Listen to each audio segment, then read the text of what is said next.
What's up, summoners, and welcome back to another ProGuides Wild Rift video. But first, what's black and blue and is about to show you the meaning of pain? It's Veigar, the tiniest and evilest yordle. He makes his way to the middle lane for some explosive mage experiments. And he's bringing the lair loads of new features for Wild Rift 2. With guilds, you and your communities can get a little closer with chat, a shared in-game space and ways to level up together. Then harness those bonds in the fires of competition in the guild versus guild. And check out the matchmaking improvements to keep the Wild Rift fair. And finally, a whole host of balance changes are sure to shake up the meta before next month's Horizon Cup. And we're hoping for a fresh look at the jungle and keep the ganks flowing. And we start with a new champion, Veigar, the tiny master of evil. An enthusiastic yordle sorcerer, Veigar has embraced the powers that few others dare even approach. As a free-spirited inhabitant of Bandle City, he once longed to learn more of the celestial magic practiced by mortals. But his natural curiosity was twisted by imprisonment in the Immortal Bastion. Now a stubborn creature with the dark fury of the stars at his command, Veigar is often underestimated by others. And though he believes himself truly evil, there are some who will question his deeper motivations. By the way, Veigar will be released on the 15th of October, so mark the date and get your wild calls or blue modes ready. And now, after giving you Veigar, let's talk about the new features. Guilds. A long-awaited social feature, guilds are here. Guilds are in-game communities where you can connect to like-minded players, share news, chats and more. But how do you create a guild? Guilds are available from account level 9 onwards, and creating a guild costs 200 wildcores or 400 poro coins. Riot's adding a small cost here because they want to encourage players to create and join guilds for the long term. Also, you can use the guild finder to search for a guild based on shared interests, skill level or your language. But what does it mean to be part of a guild? In the guild chat, you can chat to your whole community. In the guild feed, you can react to posts with emotes, or you can post an invite to your guild to fill pre-made lobbies. You can also moderate guilds and nominate officers to help keep the peace. So whenever some heated argument happens, it stays at least fair. There are also tons of ways to personalize your own guild. For example, a custom name, icon, tags and labels. And if you want to, you can show off your guild's profile banner in the lobby, on the leaderboards and anywhere else you can wish. And to give some more incentive of playing with your own guild, you can level up together. Playing together awards guild points, which you can use to level up the guild. And leveling up the guild grants you more members, more benefits and just overall more free content.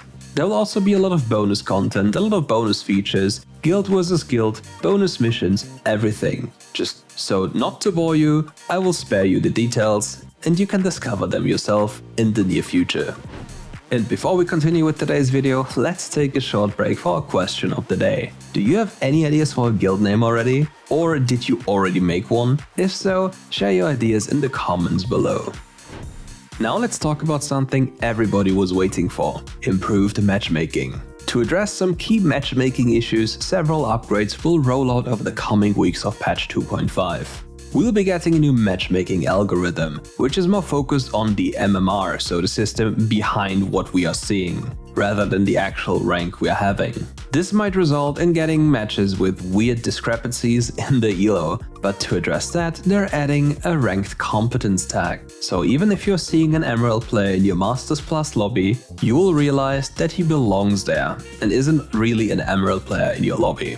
So you can trust him and his ability to play the game. Their overall goal with this change is to get games within 3 to 5 minutes at maximum. My accounts from, for example, Season 2 are currently absolutely stuck in queue. I cannot find games, so I needed a new account and, well, then I play jungle. However, I hope to see that this has changed by playing throughout the patch. But there's also something that's quite important: the ranked LP gains. Particularly in high-rank games, these should be now more consistent. This also fixes an issue where players could catapult from Master to Challenger by manipulating their gains. All you had to do for that is to stay Master on the reset day and then grind the entire day with the Master gains. And after that you could be like 500 LP and then get Challenger for free. The reason because it's for free is because you can play with people in Diamond. You can basically play against very low opponents and farm them as a trio queue. But most importantly, you would gain 20 LP and only lose 10, which means even with a super low win rate, you could have made it to Challenger, which kind of defeats the purpose. There are even screenshots coming up where people have a 44% win rate in Challenger. That is quite wild. But now let's talk about the new Wild Pass. This iteration of the Wild Pass has an upgraded UI, so it's easier to see what comes next. Also, the free version will get us up to level 50, and by buying a basic or elite pass, you gain access to seasonal missions to help power up your progress and more content beyond level 50. Those seasonal missions were previously only accessible to elite players, so elite pass players will now gain the Wild Pass boost, which grants more experience for each mission and sets you on the fast track for maxing out your rewards. There's also something new added, with the new profile borders as a brand new reward type. And within this Wild Pass, we are going to earn ourselves the Hexplorer Tristana skin. Just hit level 50 on the Premium or Elite Pass and the skin will be yours. And that's not all, there are even more features coming, for example Twitch streaming via your phone. They added a new feature that makes it easier to stream directly to Twitch from your phone or any kind of device. Use the button in the settings and other menu to head directly to the Twitch app and start broadcasting in the game overlay. That sounds quite easy and easily accessible, so let's see how it works. Please not too many bugs though. Another feature we're going to see is the position preference. The position preference has been added to the unranked PvP games. Before you get into a match, order your preferred positions like solo, jungle, mid, duo or support from the most to the least preferred one. From there, matchmaking will prioritize one of your top positions most of the time. However, it's still possible to get any position, but you'll have more control over your preferences even if you don't get your top choice. As a side note though, unranked PvP matches will still remain simultaneous blind pick, and it will feature no champion bans. So don't worry about getting your favorite champion banned, you'll still be able to get him. And with all of that technical stuff out of the way, it's finally time to talk about some skins. And we got some nice ones. Number 1, we got the superb villain Veigar. Afterwards the Hexplorer Tristana, and releasing a little bit later we got the Eternal Dragon Brand, the Fey Dragon Ash, the Lagoon Dragon Kaiser, the Storm Dragon Aurelion Soul and the Zephyr Dragon Master Yi. And obviously with new skins we get new accessories. So take a good look at those because, well, there are quite a few ones and quite too many to actually mention. And what would we do without a new event with a new patch? We get multiple events. The number 1 event will be Veigar's arrival. Quake and Fear for the Tiny Master of Evil is here. Complete missions to unlock him for free. That's amazing. And afterwards we get the Way of the Dragon Monsters. And the dragons seek a new champion, and which blessing will you earn? Veigar's arrival event starts on the 15th of October and the Way of the Dragon Monsters event starts on the 20th of October. So get ready and get some grinding in. But now let's focus on the champion changes. Ahri. Ahri is overperforming across all skill levels, so we're giving her a tune down across the board. Base stats. Base health goes down from 570 to 530, and the mana per level goes down from 57 to 49. Also, her first ability's damage, both magic and true damage, get reduced by 5. For the damage part, this isn't so huge, but for the health it's quite a huge hit. Whenever you nerf somebody's base HPs, it's quite impactful in lane, because this value is one auto attack which could turn an entire matchup on its head. However, I highly doubt it's going to be enough to push her away from the meta. Next up is Akshan. We now have the technology to make Akshan's heroic swing feel better when used in greater than 90-degree angles. Also, here's some quality of life changes to help Akshan players make better decisions about his ultimate. With the third skill already talked about, we now come to the comeuppance. Now it has an indicator that properly displays when an enemy is within kill threshold. And now the tooltip also accurately states that the shots execute minions.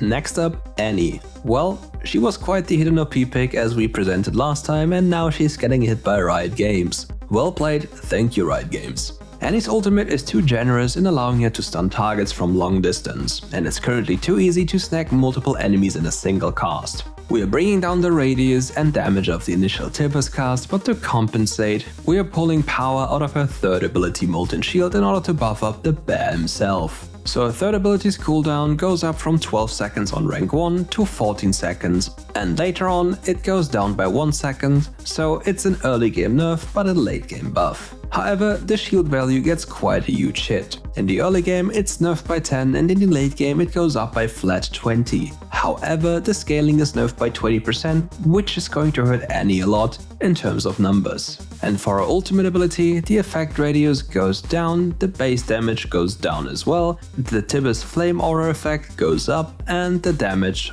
and the aura damage goes up as well. And the frequency is also increased from 1 tick per second to 4 ticks per second. And in addition to this, the Tibbers and rage attack speed no longer decays over 3 seconds. Personally though, I don't think this is a right change. Damage over time in Wild Rift isn't the strongest compared to the burst damage that's available in most cases. So taking away so much shielding power and burst damage can really hurt the champion in its core functionality and the place in the meta. And next up is Ashe. Ashe's utility is not quite hitting the mark in general, so we're boosting up the Frost Archer's passive slow to give her more room to kite her opponents and set up her allies. Frost Shot. The slow amount goes down from 15 to 25% by level to 20 to 30% by level. Therefore, the critical slow amount goes up from 30 to 50% by level to 40 to 60% by level. But if we're honest, is it really a problem that Ashe isn't able to kite the enemy, or is it her lack of damage or the lack of mobility? Yes, the slow is nice, but whenever somebody touches Ashe, it's more than likely that she's going to die in an instant. But she'll still remain a niche pick in any scenario because of her third ability's bonus. She can reveal wards and champion seller stealth at any point, even an Akali in her shroud, which is quite the game changer if you think about this.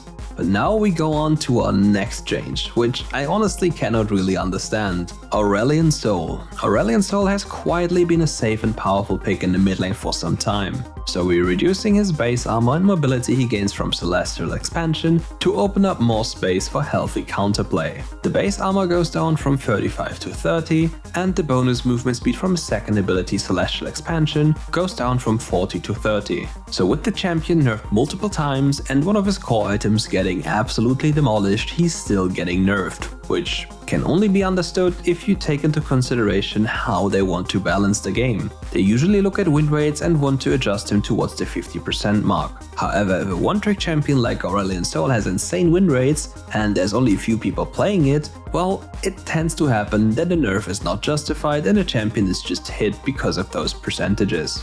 But in all honesty, this champion didn't deserve a nerf.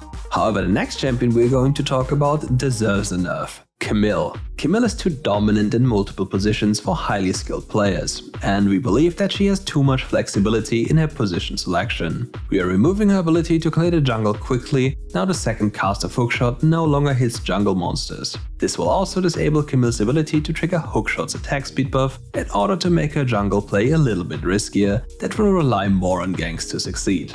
There are some changes to the jungle later on, but now let's quickly talk about how jungle works in Wild Rift.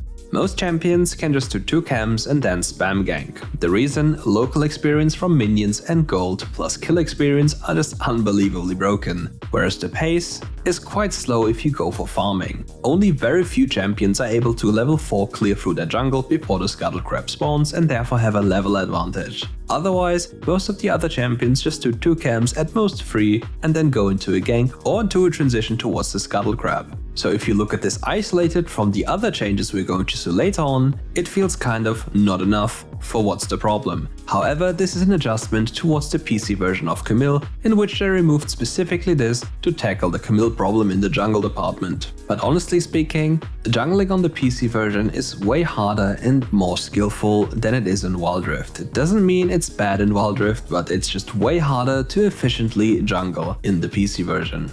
And since we talked about jungle again, it's time for another change to put another champion into the jungle position. Diana. Diana is very close to being a viable jungler, so we are giving her a light nudge to help her succeed a little more. So the passive Moonsilver Blade now deals 110% damage to monsters. And for the following champion, we are all quite happy about this change. Fizz. Players have given us feedback about Fizz Ultimate Fish not matching its hitbox, and we agree. We are fixing it to better match its visual so it's easier to position around. Galio's tanky support build is performing a little bit too well in all skill levels, which makes him an overly flexible pick. We're taking a light chip out of his second ability to make playstyles that invest points in it early a little bit less effective. As a consequence, it loses quite a bit of base damage, which peaks up to losing 30 on the highest ability.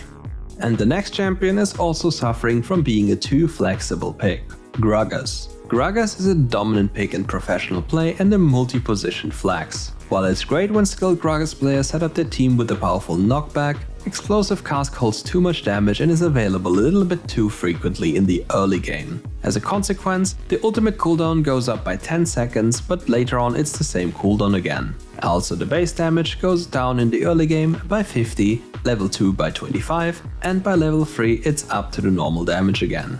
Not much to say here, but that losing 50 base damage in the early game is a lot of damage. And with that we move on to the next pick, Jarvan. Jarvan's flag and drag combo feels a little clunky, so it's getting smoothed out.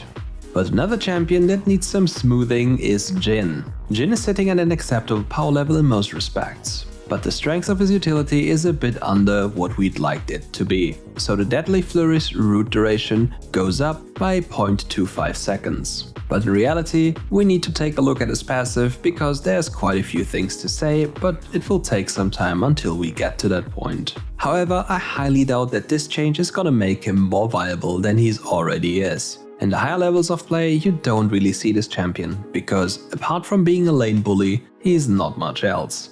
And speaking about lane bullies, Cannon. At least Cannon used to be one. We believe that Cannon is close to having a healthy presence in the metagame, but he has yet to make an impact in high-level play. We are amping up his laning phase by increasing his base AD and increasing the bonus movement speed gaining from Lightning Rush. So the base damage goes up from 52 to 58, and the third ability's bonus movement speed goes up from 100 to 110. Remember, Cannon also received a few nerfs back in the day, which nerfed his base damage. Now they're giving it back to him, and 6 base AD is not too little. That's basically half a longsword, which is 250 gold in value. So maybe now his auto-attacks in lane are going to hurt a bit more, especially if you take the recent buffs also into consideration.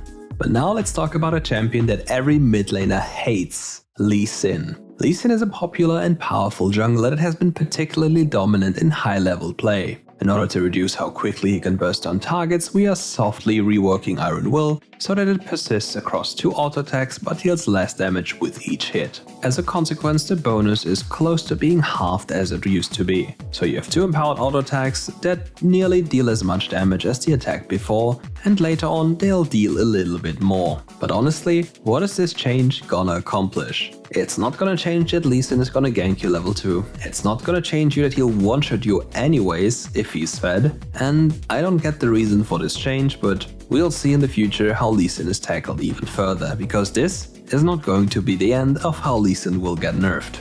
Also, another champion that has been nerfed in the past is Lux. Lux is very close to being in a healthy spot in mid lane. We're giving her some love to her ultimate ability in terms of scaling to reward high AP builds. As a consequence, the scaling on her ultimate ability goes up from 7.5 to 8.5. Honestly, I haven't really seen Lux in the middle lane, if anything on the support role and maybe with the Senna, but not in the middle lane. So I figure this change is towards the middle level of play.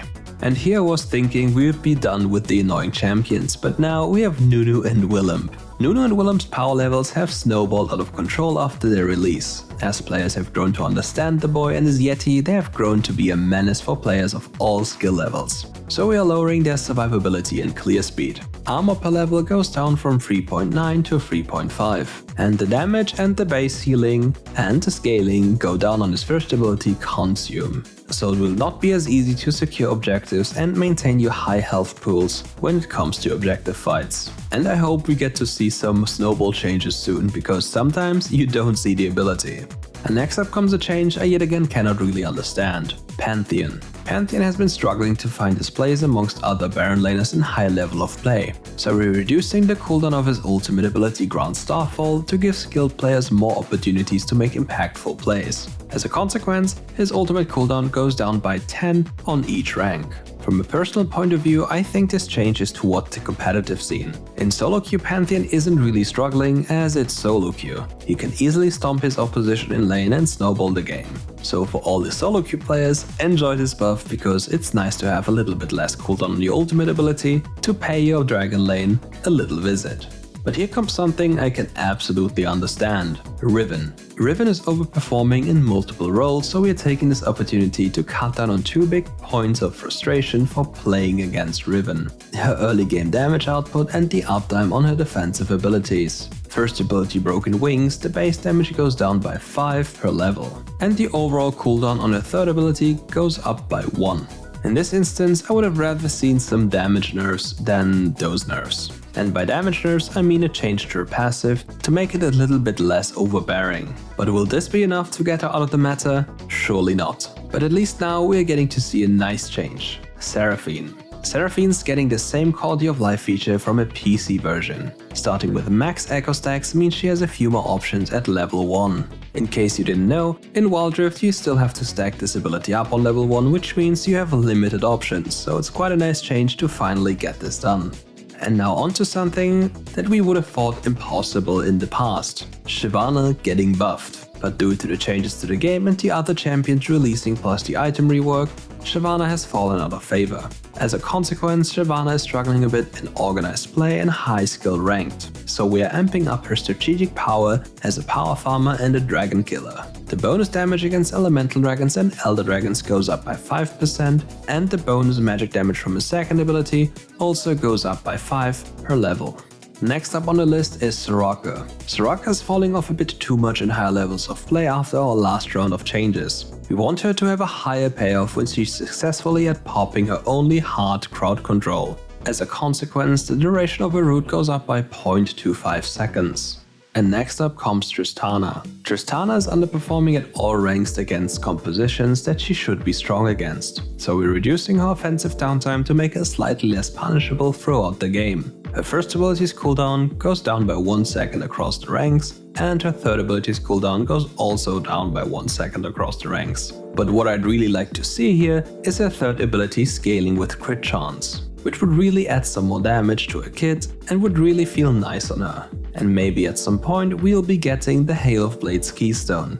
And next up comes quite of the meme champion, at least a meme champion of the past, Tryndamere. Consistently across all skill levels, but particularly in higher skill level games, Tryndamere has struggled as a laner but performed quite well as a jungler. This patch we're taking a larger swing at balancing out his positions by giving him a new mechanic he can take advantage of in lane more so than in the jungle role. As a result, we also needed to rebalance some of his stats and abilities to make sure jungle Tryndamere was not overly buffed. This is a pretty large change, so we'll be keeping an eye on how he performs in the future.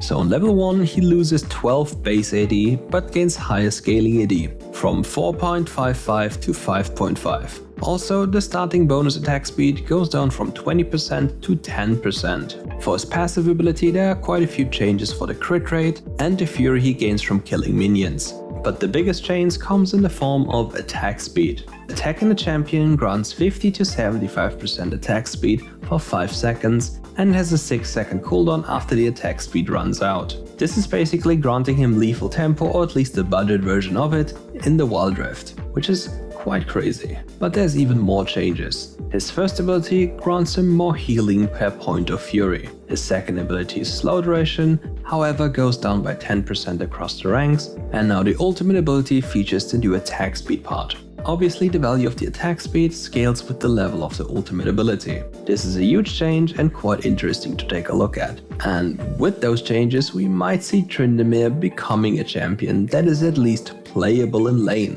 And by at least playable, I mean he might as well get beyond broken. But now let's move on to the next change, Wukong. Wukong is clearing the jungle too quickly, so we are removing his ability to amplify his damage against large monsters for his clear.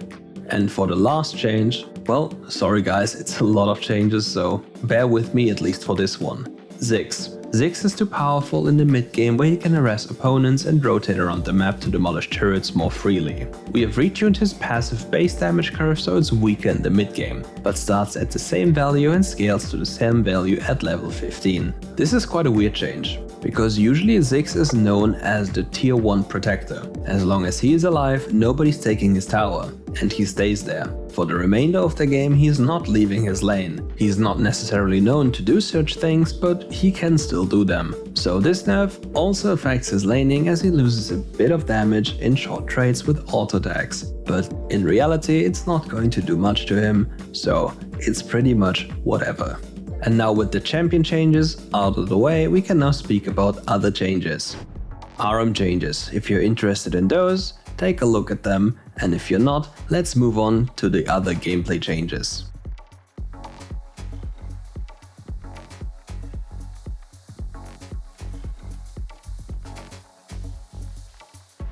Here we have a couple of nice things, for example ally buffs. To prevent miscasts, abilities that buff allies can no longer target clones. For example, Molten Shield from Annie. And there's even better news for the support players. After reviewing the effects of our changes to gold acquisition over the last year, we feel we have drained too much gold from support as a role. We are buffing the Graceful Charity passive gold mechanic from 2.4, and that should allow us to isolate buffs to the support position. As a consequence, the bonus passive gold starting time is down from 5 minutes to 4 minutes, and the bonus income per second goes up by 1 gold to 2 gold. Next, we have some changes to the Summoner Flash, which sounds quite like bug fixing. And after this, we have a few changes to items. Not necessarily new items and not how items specifically work, but some new updates to, for example, energized items. In specific, I mean the damage component of energized attacks. They now properly stack, so you're not losing damage when you buy them. Also, we got a bug fix for the Protobelt enchant, so if you use Protobelt during a dash, it will now cue the effect to occur after the dash finishes rather than in between. And now let's talk quickly about the jungle changes. After observing the jungle position over the last year, we are making a decent amount of changes aimed at the jungle role to be a little bit less hectic and to reduce the likelihood of unhealthy strategies like gold funneling. Overall, we expect the changes to be a small net nerf to the jungle, as it's currently the highest impact position in Wild Rift. For that, we see some changes to the summoner spell Smite. We have seen gold funneling creep up in terms of prevalence, and it's not a super healthy strategy overall. We're making Smite a bit more powerful in the jungle and weaker in lane. Having Smite now grants 20% bonus gold from monsters, but the minion gold and XP penalty is increased from 20% to 25%. And in conjunction with Smite's changes, we are tuning down jungle monsters gold to make sure junglers remain roughly equal in power to other positions. Respawn rates are also being tuned, as we felt that the camps themselves were respawning too quickly, leading to too many conflicted situations where a jungler had to choose between power farming or ganking. So the spawn time for small and large monster camps goes up from 90 seconds to 105 seconds. In combination with that, we also see some minor gold changes to the camps. If you're interested in those, you might as well take a look here. I think those changes are a good first step, but I don't think it's enough. To make it a bit better, we have to think about the passive experience in the game and the kill experience. Having passive experience in the game feels a bit too broken in my opinion. So what about adding a support item that grants you the passive experience other than having it normally? So supports feel a little bit better compared to other champions because they get less XP for what they're doing. This would also encourage a more roam-centric gameplay. But speaking about the kill experience, picture a scenario in which you do 2 jungle camps. After that, you transition towards the middle lane and gank. You get a kill and the wave, and now you're level 4 or close to level 4, whereas the enemy jungler, who also has done 2 camps, is not even level 3 yet. So I really hope that we at least take a look at the kill experience in the later stages of this patch. But something that has been changed and looked at is Baron Nashor. Baron Nashor has felt strong in its ability to completely choke out a game. At the same time, it was also spawning quite early into the game and often avoided, since teams are often unwilling to take the risk. We see an opportunity here to match up its spawn time closer with average game flow by pushing back the spawn and reducing its power to increase comeback potential. So the initial spawn time goes from 10 minutes to 30 minutes, and the Baron empowered minion's damage goes down from 40% bonus to a 20% bonus, which is quite good because those things hurt, especially the cannons with the AoE splash attack. Another change comes to the Rift Herald. As Baron's initial spawn time is increasing, we also saw a good opportunity to introduce more strategic interest in Rift Herald by allowing her to spawn if she's taken early enough in the game. Its respawn time is 4 minutes and its natural despawn time is at 12 minutes. The Rift Herald also gets a few changes in terms of how much damage it deals to towers with attacks and charges. And the few things that are left are only communications, social, controls and some store things. For example, pings, chat and emotes now all share the same spamming cooldown. But if there was a highlight among those nodes, there's something you have to take a look at. Players are now granted a one-time opportunity to select 1 out of 5 skins after they purchase Wild Course. And now before I can let you go, let's talk about the free-to-play champion rotation. From the 14th of October to the 20th we have Ahri, Draven, Jarvan, Renekton, Rengar, Riven, Senna, Sona, Xayah and Yasuo. From the 21st of October to the 27th of October we have Camille, Kha'Zix, Lee Sin, Lucian, Nami, Orianna, Singed, Thresh, Vayne and Ziggs.